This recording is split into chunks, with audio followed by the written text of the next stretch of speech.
नमस्कार, इस वीडियो में आपका स्वागत है। मैं हूं पूजा सिंह। पश्चिम बंगाल की आसनसोल सीट से बीजेपी का टिकट लौटाने वाले भोकाली भोजपुरी गायक पवन सिंह ने आखिरकार चुनावी मैदान में उतरने का ऐलान कर दिया।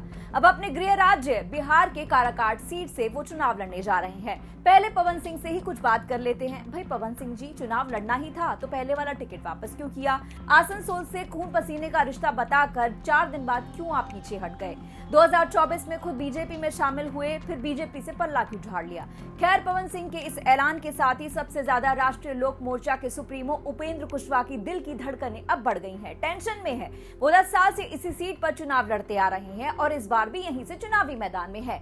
अब इस सीट का गणित भी थोड़ा समझ लीजिए। इंडी अलायंस की तरफ से काराकाट सीट CPIM के खाते में गई है और राजा राम सिंह कुशवाहा को यहां पर उम्मीदवार बनाया गया है, जबकि असदुद्दीन ओवैसी की पार्टी AIMIM की तरफ से प्रियंका चौधरी और राष्ट्रीय लोक मोर्चा की तरफ से उपेंद्र कुशवाहा चुनावी मैदान में है। एनडीए ने ये सीट उपेंद्र कुशवाहा की पार्टी राष्ट्रीय लोक मोर्चा को दी है, इसलिए उपेंद्र कुशवाहा खुद यहाँ से चुनावी मैदान में है। ऐसे में भोजपुरी गायक पवन सिंह ने यहाँ से चुनाव लड़ने का ऐलान कर दिया है।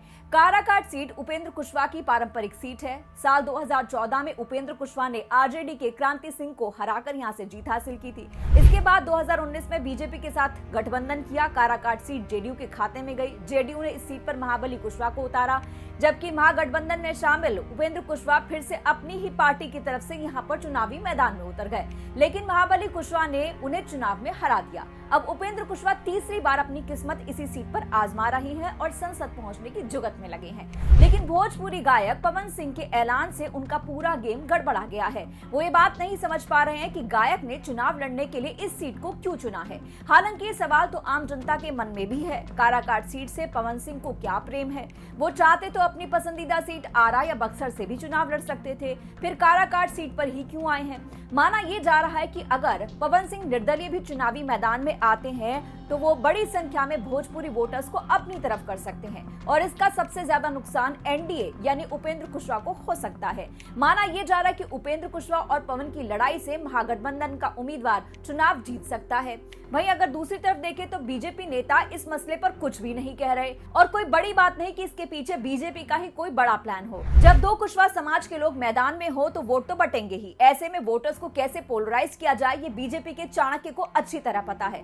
पवन सिंह अभी तक किसी भी पार्टी के साथ नहीं गए हैं, कोई ऐसा ऐलान नहीं किया है, लेकिन सियासी गलियारे में चर्चा है कि वो निर्दलीय लड़ सकते हैं या फिर बीएसपी के साथ जुड़ने की खबर भी मीडिया में चल रही है। ऐसा हुआ तो बीएसपी का वोट बैंक भी पवन सिंह के साथ जुड़ जाएगा और मुकाबला बहुत ही ज्यादा त्रिकोणीय हो जाएगा। काराकाट सीट के जातीय समीकरण की बात करें तो यहाँ 3 लाख से ज्यादा सवर्ण है और 2.5 लाख के करीब कुशवाहा और कुर्मी मतदाता है। सवर्ण में राजपूत 2 लाख हैं, जिससे खुद पवन सिंह आते हैं।